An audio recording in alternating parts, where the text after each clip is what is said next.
سامعین، top stories میں خوش آمدید۔ دوستو، کیا آپ نے کبھی اس بات پر غور کیا کہ موجودہ دور میں جہاد کے نام پر لڑی جانے والی جنگوں کی حقیقت کیا ہے؟ کیا دین اسلام ایسی کسی بھی جنگ کی اجازت دیتا ہے جس میں بے قصور انسانوں کا قتل عام ہو؟ کیا اسلام غیر مسلم ممالک پر حملے میں پہل کی اجازت دیتا ہے صرف اس لیے کہ وہ غیر مسلم اقوام ہیں؟ کیا اسلام میں جنگ صرف دفاع کی خاطر لڑی جا سکتی ہے یا غیر مسلم اقوام پر حملہ کرنا اور فتح کرنے کی کوشش کرنا ہی اصلی جہاد ہے؟ کیا عام طور پر مسلمان اور غیر مسلم اقوام میں پرامن تعلقات کا اجرا ہو سکتا ہے یا پھر دارالاسلام اور دارالحرب کا ازلی رشتہ صرف جنگ کا ہی ہے؟ آج کی اس ویڈیو میں ہم انہی سوالات کا جواب ڈھونڈنے کی کوشش کریں گے۔ دوستو، مسلم اور غیر مسلم اقوام پرامن تعلقات قائم کر سکتی ہیں، یعنی امن معاہدہ کر سکتی ہیں یا نہیں، اس حوالے سے آج کی مسلم دنیا میں دو بڑے گروہ موجود ہیں۔ مسلمان علماء کا پہلا گروہ اس بات پر بضد ہے کہ قرآن و سنت اور اسلامی شریعت مسلمانوں سے اس بات کی متقاضی ہے کہ ہمیشہ اللہ کی راہ میں جہاد یعنی قتال جاری رکھو، یہاں تک کہ تمام دنیا میں صرف اللہ ہی کا نظام قائم ہو جائے۔ ان کے نزدیک اسلام میں جنگ کی بنیاد کفر کا خاتمہ ہے، جبکہ اسکالرز کا دوسرا گروہ اس بات پر جمع ہے کہ اسلام میں قتال یعنی جنگ صرف اسی صورت میں جائز ہے جب کوئی غیر مسلم ملک کسی مسلمان ملک پر حملہ کرے۔ اس صورت میں صرف دفاع کے لیے ہی جنگ جائز ہے۔ چنانچہ ان کے نزدیک قتال محض اس لیے نہیں کہ دنیا سے کافروں کا خاتمہ ہو جائے، بلکہ اس لیے ہے کہ مسلمانوں کو دنیا سے ختم ہونے سے بچایا جائے۔ دوسرے الفاظ میں قتال کا مقصد دفاع ہے۔ آئیے دیکھتے ہیں کہ وہ طبقہ جو قتال کی وجہ دنیا سے کفر کا خاتمہ بتاتا ہے، وہ اس متعلق کیا دلائل پیش کرتا ہے۔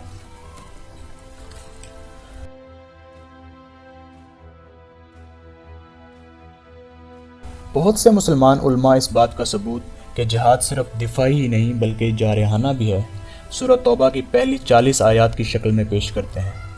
ان کی رائے یہ ہے کہ اگرچہ سورہ بقرہ کی آیت 190 مسلمانوں کو صرف کافروں سے دفاع کے لیے ابھارتی ہے، نہ کہ حملے کے لیے، مگر اس آیت کو سورہ توبہ میں آنے والی آیات نے منسوخ کر دیا ہے۔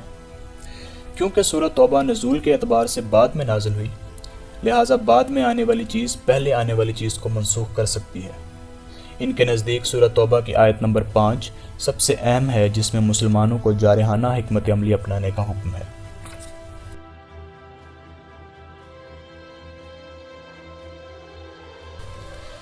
پہلی دفعہ امام شافعی اور ان کے ہم عصر اسکالر ابن حزم الظاہری نے یہ نتیجہ اخذ کیا کہ اسلام میں جنگ کا مقصد صرف دفاع ہی نہیں بلکہ ہر وقت کی لڑائی ہے۔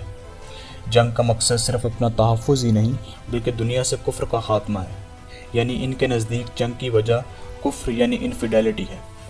اس لیے ان کے نزدیک غیر مسلموں کے ساتھ کوئی بھی امن معاہدہ جائز نہیں، اور اگر وہ معاہدہ کریں بھی تو اس کی حیثیت عارضی ہوگی۔ ماجد قدوری نے قتال یعنی مسلمانوں کے لیے جنگ کا واحد مقصد اسلام کی عالمگیر اشاعت بتایا ہے۔ ان کے بقول اسلام کو دنیا میں ایک طاقت کے طور پر منوانے اور ایک عظیم اسلامی سلطنت کے قیام کے لیے پرتشدد کارروائیوں، حملوں اور قتل و غارت کی اجازت ہے۔ شاید ان کے یہ نظریات خلفائے راشدین کے دور کی فتوحات اور بعد کے ادوار کی فتوحات پر مبنی ہوں۔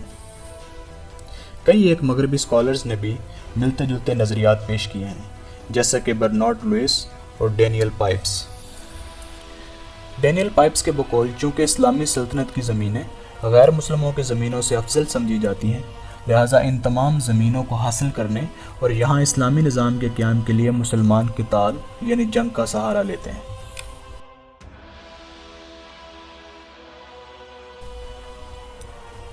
ابو الاعلیٰ مودودی کے نزدیک قتال یعنی جنگ تمام مسلمانوں کی مذہبی ذمہ داری ہے کہ وہ دنیا سے ظالم، جابر، غاصب اور کرپٹ حکمرانوں اور ان کی سلطنتوں کا صفایا کریں اور وہاں ایک اسلامی حکومت جو عادلانہ اور منصفانہ ہو قائم کریں۔ ان کے نزدیک مسلمانوں کو ہر اس وقت علاقے پر حملہ کرنا چاہیے جہاں ظالم حکومت قائم ہو اور لوگوں کو اس کے شر سے چھڑانا تلوار کے علاوہ ممکن نہ رہے۔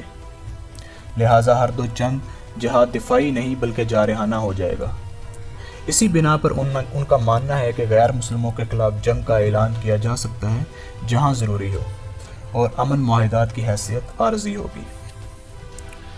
مفتی تقی عثمانی کے مطابق قتال کا واحد مقصد اللہ کی رضا و خوشنودی حاصل کرنا ہے اور دنیا میں اللہ کے نظام کا قیام ہے۔ اپنی کتاب تقریر میں جہاد کے متعلق ان کے الفاظ کچھ یوں تھے: غیر مسلموں کے پاس دو آپشنز ہیں، نمبر 1 اسلام قبول کر لیں، نمبر 2 جزیہ ادا کریں۔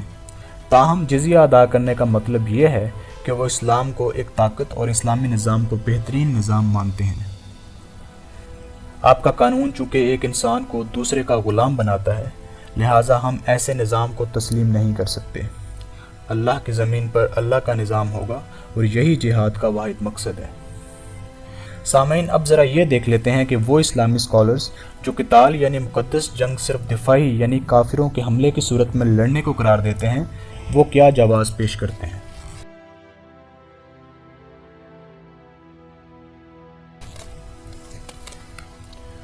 پروفیسر محمد منیر کے مطابق اگر کافروں کا دنیا سے قلع کما ہی مقصود ہوتا تو آپ صلی اللہ علیہ وسلم جنگ بدر کے قیدیوں کو فدیہ لے کر رہا نہ کرتے بلکہ ان کو قتل کرنے کی اجازت دیتے۔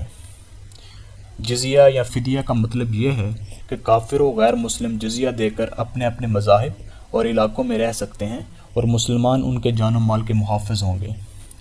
کفار کے بدترین جنگی جرائم کے باوجود آپ صلی اللہ علیہ وسلم نے ان کو فدیہ لے کر رہا کر دیا، حالانکہ اگر موجودہ بین الاقوامی قانون کے تحت ان پر مقدمات چلائے جاتے تو ضرور سزا کے مستحق قرار پاتے۔ رہا ہوتے وقت سب غیر مسلم تھے، مطلب یہ کہ ان پر اسلام قبول کرنے کے لیے زور نہیں ڈالا گیا۔ آپ صلی اللہ علیہ وسلم نے اپنی زندگی میں 3 یا 4 جنگی قیدیوں کو قتل کیا جو کہ ان کے فتنے کے سبب تھا، حتیٰ کہ اسلام کے پہلے 100 سالوں میں 7 یا 9 جنگی قیدیوں کو قتل کیا گیا۔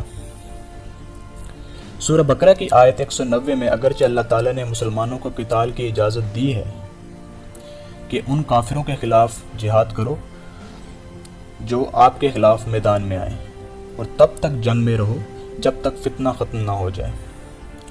مزید یہ فرمایا کہ حد سے تجاوز نہ کرو، یعنی ڈونٹ ٹرانسگریس۔ اگر کفر ہی کو مٹانا مقصود ہوتا تو حد سے تجاوز کرنے کی بات نہ آتی، حتیٰ کہ غیر مسلم بچوں، عورتوں اور بوڑھوں، حتیٰ کہ جنگی قیدیوں کو بھی قتل کیا جا سکتا تھا۔ آپ صلی اللہ علیہ وسلم صحابہ کرام کو جنگ پر بھیجنے سے پہلے یہ تلقین فرماتے کہ عورتوں، بچوں، بوڑھوں اور وہ سب جو کہ نان کمبیٹنٹس میں ہیں، یعنی جنگ میں لڑنے نہیں آئے، وہ سب محفوظ رہیں گے، حتیٰ کہ پھلدار درختوں کو بھی کاٹنے سے منع کیا گیا۔ مزید یہ کہ اگر جنگ میں دشمن کے سپاہی ہتھیار ڈال کر امان طلب کریں اور اگر مسلمان انہیں امان دے دیں تو بعد ازاں ان کو قتل کرنا دھوکہ اور غیر اسلامی فعل ہوگا۔ غیر مسلموں کو محض ان کے غیر مسلم ہونے پر ہرگز قتل نہیں کیا جا سکتا، کیونکہ یہ دنیا جزا و سزا کی جگہ نہیں، لہذا جنگ کی وجہ کفر یا غیر مسلموں کا دنیا سے صفایا نہیں ہے۔ قرآن پاک میں سورہ الکافرون میں اللہ تعالیٰ ان تمام لوگوں کو جو حق پر ایمان نہیں لاتے انہیں اپنے اپنے مذاہب پر رہنے کی اجازت دیتا ہے، تا وقت کہ اللہ تعالیٰ قیامت والے دن ان کے کفر کے باعث انہیں سزا دے۔ مزید یہ کہ اسلام میں کوئی جبر نہیں، جس کا مطلب یہ ہے کہ حق کے سامنے ہونے کے باوجود اگر کوئی اسلام قبول نہیں کرتا تو اسے جبراً مسلمان نہیں بنایا جا سکتا۔ بس یہ ظاہر ہے کہ قتال ہرگز کفر کے خلاف اس کے خاتمے کا نام نہیں۔